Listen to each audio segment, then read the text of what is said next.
La Côte d'Ivoire, Laurent Gbagbo et Blé Goudé détenus, malgré leur acquittement, la République démocratique du Congo et les chantiers du nouveau président Tshisekedi et puis le Togo, nouvelle équipe gouvernementale et la marche de la coalition des 14. On en parle ce soir dans Regard croisé avec Ibrahim Acha, directeur de publication du Temps Nouveau. Bonsoir Ibrahim.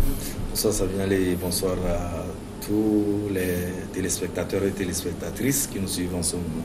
À vos côtés, la TV Sonaïkou, Radio Lumière, bonsoir à la TV.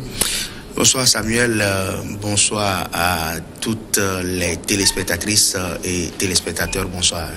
Messan Fioclo Adambenou, directeur de publication de l'Enquêteur, bonsoir Messan Fioclo. Bonsoir à Tia, bonsoir à Lawson, bonsoir à Samuel, bonsoir aux téléspectateurs et téléspectateurs de New York TV. Quand il a dit Tia, ça m'a fait penser à l'autre Tia. Comment entamer la Côte d'Ivoire? L'ancien président ivoirien Laurent Gbagbo, acquitté mardi d'accusations de crimes contre l'humanité, sera maintenu en détention à la Cour pénale internationale au moins jusqu'au 1er février. C'est ce qu'ont annoncé les juges. À la majorité, les juges de la Chambre d'appel ont décidé que M. Gbagbo et M. Charles Blé Goudé resteront en détention dans l'attente donc d'une décision sur l'appel introduit par le procureur contre leur mise en liberté immédiate. Et Jeff Le Prince, cette situation a quand même le mérite de révolter beaucoup d'Africains parce qu'on a du mal à comprendre qu'on vous acquitte mais on vous maintient en détention. Oui, c'est vrai Samuel, comme tu le dis, vous savez ce problème de Gbagbo, c'est un problème hautement politique et là on ne peut jamais, on ne peut ne pas mentionner la main de la France derrière cette situation où aujourd'hui, vous avez vu la déclaration de l'actuel président Ado, Alassane Dramane Ouattara, entre-temps qui a dit que plus jamais on n'enverrait plus un citoyen, voilà, un Ivoirien à la CPI. C'est une manière, c'est un signal fort de dire que peut-être après Gbagbo ou un autre président qui serait à la tête de la Côte d'Ivoire, Ouattara pourrait se retrouver à la CPI. Donc il voulait mettre les garde-fous pour pouvoir se prévenir. Parce qu'aujourd'hui, on rejette le tort sur Gbagbo seul. Mais les violences post-électorales, je pense que les responsabilités sont partagées. Et aujourd'hui, il faudrait que le droit soit dit. Et les Africains sont révoltés aujourd'hui. Et quand vous voyez la situation, même si vous n'avez pas une notion de droit, quand vous lisez un peu ce qui se passe, ça veut dire qu'il y a anguille sous roche, il y a beaucoup de problèmes, il y a beaucoup de dossiers qui seront sortis au sortir de ces deux grands hommes, Gbagbo et Blé Goudé. Et vous savez, ça fait peur aussi politiquement. Les gens se demandent si Gbagbo est libéré, est-ce qu'il ne sera plus candidat? Et s'il est candidat, comment est-ce que la Côte d'Ivoire pourrait vivre cette situation? Comment est-ce que les opposants de Gbagbo ou bien ceux qui ont tout fait pour que Gbagbo se retrouve à la CPI aujourd'hui pourraient vivre cette situation? Donc je pense que ce n'est pas le bon chemin. Si du jour au lendemain, si Gbagbo est libéré, je pense qu'en tant qu'ancien président, il doit être quand même un conseiller pour guider les jeunes et voir quoi que ce soit. Mais aujourd'hui, la situation telle qu'elle se présente, tout le monde sait que vraiment c'est une situation hautement politique et on ne peut ne pas parler de la main de la France comme je viens de le dire tout à l'heure parce qu'il y a beaucoup de choses qui sont passées dans ce dossier. Mais nous rendons grâce à Dieu parce qu'on pourrait terminer Gbagbo comme on a fait avec Kadhafi. Mais aujourd'hui, Gbagbo est là. Et je pense qu'au niveau de la CPI, c'est une manière de pouvoir protéger Gbagbo aussi. Parce que si Gbagbo retournait en Côte d'Ivoire aujourd'hui, est-ce que sa sécurité est garantie? Si ce n'est pas le cas, on peut toutefois accuser la CPI. Mais je pense aussi que c'est une manière de préserver la vie de Gbagbo en se trouvant à la CPI. Mais il faudrait quand même lui donner cette liberté, même s'il demande l'exil ailleurs. Mais vous pensez qu'il y a eu des mains noires qui ont joué au maintien en détention de ces deux hommes? Non, moi je ne pense pas vraiment. Parce que s'il y avait des mains noires, les juges n'auraient pas prononcé l'acquittement. Parce qu'au cours du procès Gbagbo et de Blé Goudé, on a constaté qu'il y avait trop de faux témoignages, ce qui a milité en sa faveur. Et surtout, on avait posé la question à un des témoins, quel est le nom de son village, il n'a pas pu répondre. Ces genres de choses font que Gbagbo a eu ce mérite d'être libéré, d'être acquitté. Mais en matière de justice ou bien en matière de droit, la Cour d'appel a le dessus sur le tribunal. Donc, Madame Bensatou et sa clique ont dit que si on laissait Gbagbo partir de la haie, il serait possible qu'il ne revienne pas parce que les charges ne sont pas encore finies comme on a fait pour Bemba en RDC. Donc le mieux, c'est de le garder pour statuer sur son cas le 1er février. Et même avant qu'il ne soit acquitté, il faut qu'il trouve un pays d'accueil. Bon, la Belgique s'est déjà proposée. Si la Belgique s'est prononcée, malheureusement, la Côte d'Ivoire, il ne peut pas s'y rendre, en ce sens qu'il a été condamné pour 20 ans de prison à cause de l'attaque de la banque BCAO, de la banque centrale. Donc le problème est sur le tapis. On va voir ce que le premier va donner. Le premier, c'est vendredi prochain. On verra ce que les juges vont nous dire.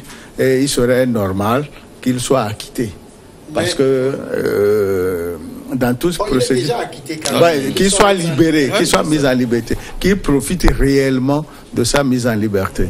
Et pendant les 7 ans, les Togolais ou bien les Africains ont compris que la CPI, ce n'est pas nécessairement pour eux, mais Gbagbo a été arrêté parce que c'était la loi des vainqueurs.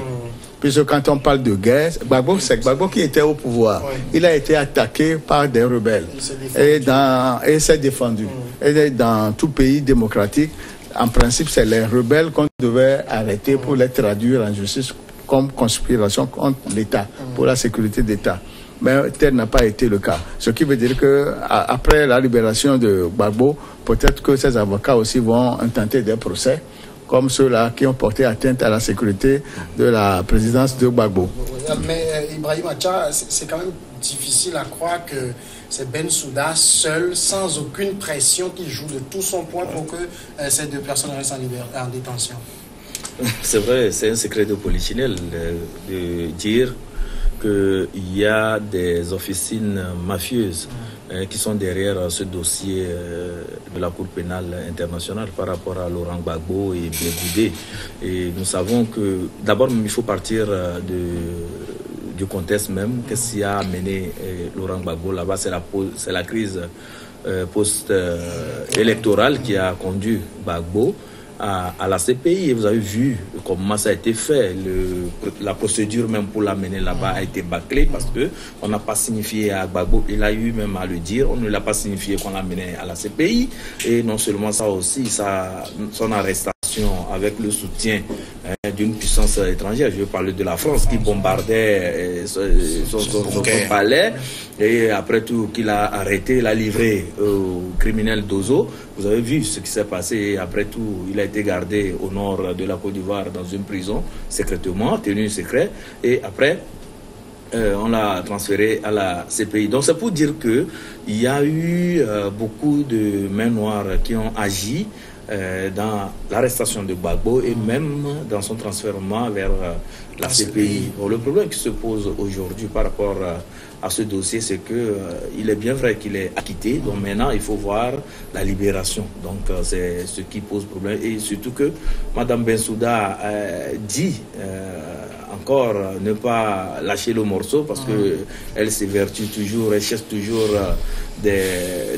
comment l'appelle-t-on là, des preuves pour pouvoir maintenir Gbagbo là-bas. Donc actuellement on est jusqu'à 23 janvier. Ça les a passé. 23 janvier, oui, je pense qu'elle aurait déjà réuni les éléments nécessaires pour pouvoir faire face à la procédure judiciaire au niveau de la chambre d'appel, et nous estimons que le premier, qui sera le jour même où la Cour aura à se prononcer, Gbagbo sera totalement libéré, et ça serait vraiment une fierté pour ses fans et surtout pour toute l'Afrique, parce que vous avez remarqué que l'arrestation de Gbagbo a suscité un tollé sur le continent. Les gens n'étaient pas à proprement parler favorable à ce qui a été fait. On a considéré que c'était de l'injustice contre Gbagbo, et en voyant la façon dont les maîtres d'Ozo, les rebelles se comportent à Abidjan, et ils se vantent même d'avoir été ceux qui ont créé tout le bordel là, à Abidjan et dans les villes ivoiriennes. Donc on se dit que si il faut arrêter, effectivement, il y a quand même, comme le disait mon confrère Jeff, il y a des gens qu'on devait arrêter, qui sont là et qui circulent librement à Abidjan. Bon, maintenant, quand on considère tout ce dossier, ce qui nous chagrine, nous, en tant que militants des droits de l'homme et en même temps journalistes, vous savez que nous nous positionnons par rapport à la démocratie, par rapport au respect des droits de l'homme et tout ça là, c'est les 3000 morts. Et à qui imputer cette responsabilité aujourd'hui? C'est ça qui pose problème aujourd'hui. Moi je pense que les associations des droits de l'homme et toutes les organisations qui militent pour l'impunité puissent agir véritablement pour qu'on puisse quand même imputer la responsabilité de ces 3000 morts là à quelqu'un. Parce que ça serait vraiment très lamentable qu'on puisse dire il y a eu 3000 morts et on ferme la parenthèse. C'est trop facile. Vous savez, la CPI est composée des pays africains comme occidentaux. Avoir la libération de Bemba, il faut comprendre que ce monsieur a été libéré pour être candidat en RDC, pour faire partie Kabila. Mais Kabila ayant compris que c'est un genre de complot contre lui, il a posé un verrou qui a contraint Bemba à ne plus être candidat. Ce qui veut dire que quand tu as parlé tout à l'heure de main noire, ça prouve qu'il y a quand même quelque chose qui se passe à la CPI. Il y a quelque chose qui se passe vraiment à la CPI. Sinon, ce n'est pas à quelques mois des élections en RDC qu'on devait libérer Bemba. De la même manière, c'est à quelques mois des élections en Côte d'Ivoire qu'on veut libérer Gbagbo. Vous voyez. Et là, s'il faut aller sur cet aspect, il faut comprendre en même temps qu'il y a une redistribution des cartes sur le plan international. Déjà, l'annonce même de sa libération, par exemple, au niveau de la Côte d'Ivoire, a chamboulé un peu. Ça a chamboulé le visage, le climat politique là-bas. Et les positionnements ont commencé par être clairs. Il y a une certaine lisibilité dans le positionnement par rapport aux élections qui se profilent à l'horizon. Et en dehors de ça aussi, Gbagbo, le retour de Gbagbo à Abidjan va créer un événement parce que aujourd'hui, les cartes se sont redistribuées d'une autre manière. On voit le front, un axe Gbagbo, et Soro et Bédié contre Ouattara. Or, en 2010, c'était le contraire. Vous voyez un peu. Et Afin Guessan a dit que c'est possible qu'il retourne à la maison. Oui. Bon, de toute façon, Gbagbo reste très populaire. Très populaire. Très populaire. Bon, vous savez, tout ce qui se passe, il y a certaines choses, certaines situations, et comme si c'est maintenant qu'on est en train de faire une publicité pour Gbagbo. C'est vrai qu'on peut lui reprocher des choses, mais voilà la situation, le droit qui n'est pas dit dans ces situations, c'est maintenant que les gens s'imprègnent véritablement de Gbagbo, et ça fait une popularité de Gbagbo s'il pourrait être candidat. Et moi, je le conseille, s'il sera plus sage de ne pas être candidat. Mais le problème de la CPI pour moi aujourd'hui, est-ce que ça a raison d'être, la CPI en réalité? Est-ce que c'est contre les Africains? C'est une manière de punir les présidents africains et tout ce qui se passe aujourd'hui, parce que c'est comme s'il y a deux poids, deux mesures dans ces situations. Est-ce que nous n'avons pas des juridictions fortes en Afrique pour pouvoir juger les Africains dans ces situations? Le cas du Sénégal. La réflexion tout à l'heure, on va marquer juste la courte pause.